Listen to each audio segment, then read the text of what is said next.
तुम चाचा कहाँ से आए हो आप? वालेकुम सलाम। चाचा आया फैसलाबाद ਦੇ ਉੱਤੋਂ। इतना दूर से? ਹਾਂਜੀ ਜਨਾਬ, ਇਹ ਸਾਡੇ ਵੀਰ ਸਾਡੇ ਭਰਾ ਨਈਮ ਸਾਹਿਬ ਮਾਰ ਰੋਡ ਦੇ ਉੱਤੇ ਹਸਨ ਪਲਾਜ਼ਾ ਕਲਾਸਿਕ ਮੋਬਾਈਲ ਦੇ ਉੱਤੇ। ਇਹ ਜਨਾਬ ਸਾਡੇ ਬੱਚਿਆਂ ਨੇ ਸਾਨੂੰ ਫਸਾਤਾ ਵੀ ਟਿਕਟੌਕ ਦੇ ਉੱਤੇ ਵੀਡੀਓ ਵੇਖ ਕੇ ਪਿਆਰ ਮੁਹੱਬਤ ਵਾਲੀਆਂ ਆਪਣੇ ਵਾਂਗੂ ਸੋਹਣੀਆਂ ਸੋਹਣੀਆਂ ਗੱਲਾਂ ਕਰਦੇ ਨੇ ਤੇ ਸਾਡੇ ਭਾਈ ਬੱਚੇ ਸਾਨੂੰ ਏਡੀ ਦੂਰ ਮੋਬਾਈਲ ਲੈਣ ਘਲਾ ਦਿੱਤਾ ਵਾ ਜੀ। ਅਸੀਂ ਤਾਂ ਸੱਚ ਬੋਲਨੇ ਆ, ਸੋਹਣੀਆਂ ਨਾਪੇ ਲੱਗ ਜਾਂਦੀਆਂ ਨੇ। ਮਿਹਰਬਾਨੀ ਆ ਜਨਾਬ, ਸਾਡੇ ਵੀਰ ਭਰਾ ਨਈਮ ਨੇ ਸਾਨੂੰ ਬਿਹਤਰੀਨ ਸੋਹਣਾ ਜਿਹਾ ਮੋਬਾਈਲ 10x10 ਕੰਡੀਸ਼ਨ ਦੇ ਵਿੱਚ ਦਿੱਤਾ ਜੀ। Mobile done, done payment done, payment done bill done, bill सारा done। कुछ डन हो गया जी। फर्स्ट रमजान को? फर्स्ट रमजान को हाँ जी, सारी सारा इफ्तारी done। डन। सारी done।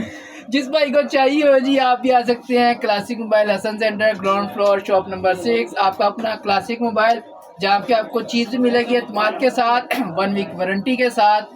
जब मर्जी आए, लेकिन शॉप टाइम में आए, आपकी खिदमत में हम हाजिर हैं। Thank you.